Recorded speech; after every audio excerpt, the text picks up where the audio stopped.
कृष्ण कृष्ण हरे हरे हरे राम हरे राम राम राम हरे हरे गोविंद बोलो हरि गोपाल।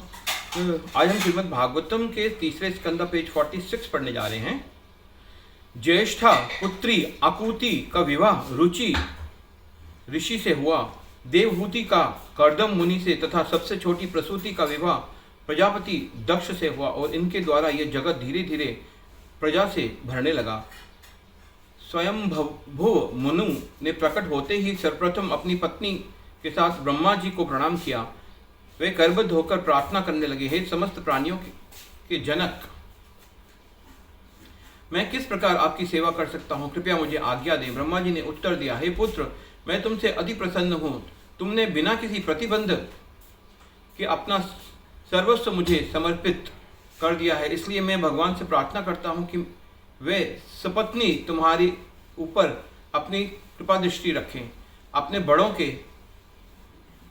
प्रति सम्मान का एक सामान्य शिष्टाचार है और एक पुत्र के रूप में तुमने एक आदर्श स्थापित किया है। कोई भी बुद्धिमान तथा अद्वेषी व्यक्ति सहर्ष अपने पिता की आज्ञा शिरोधार्य करके अपनी पूरी क्षमता से उसका पालन करने का प्रयास करेगा। चूंकि तुम मेरे आज्ञाकारी पुत्र हो, मेरी इच्छा है कि तुम अपने ही समान अन्य योग्य पुत्रों को जन्म दो। धर्म के अनुसार संसार पर राज्य करो और यज्ञों द्वारा परम भगवान की आराधना करो। जब भगवान देखेंगे कि तुम प्राणियों को समुचित संरक्षण प्रदान कर रहे हो तो निश्चित ही वे तुम पर प्रसन्न होंगे। इसे सुनकर मनु ने कहा, हे प्रभु, आपकी आज्ञा मेरा जीवन है। यह पृथ्वी समस्त प्रकार के प्राणियों की आश्रय स्थली है, परंतु अभी ये गर्भोदक सागर में जा गिरी है। सर्वप्रथम कृपया इसे इसके नियत स्थान पर स्थापित करें। जब ब्रह्मा जी ने देखा कि पृथ्वी पूरी तरह जल में निमग्न है तो उसने उसके द्वार के लिए वे दीर्घकालीन चिंतन में डूब गए। अंत में वे इस निष्कर्ष पर पहुंचे कि केवल भगवान ही इस स्थिति से सहायता कर सकते हैं। जब वे इस प्रकार विचार कर ही रहे थे कि जिनके नासिका छिद्र से एक छोटा सा श्वेत वराह स्वर प्रकट हो गया। उसका आकार अंगूठे की अग्रभाग से अधिक बड़ा नहीं था। उसे देखकर ब्रह्मा जी विस्मित हो गए। देखते ही देखते वे वराह का आकार बढ़ने लगा और वे एक विशालकाय हाथी के समान बन गया।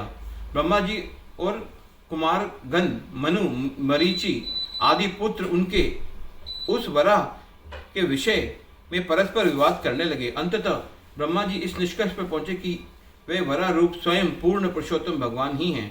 इस दौरान भगवान वराह अपने भक्तों को अभय प्रदान करने के लिए विशाल पर्वतों के समान गर्जना कर रहे थे और अपनी सत्ता का विरोध करने वाले किसी भी असुर को खुली चुनौती दे रहे थे।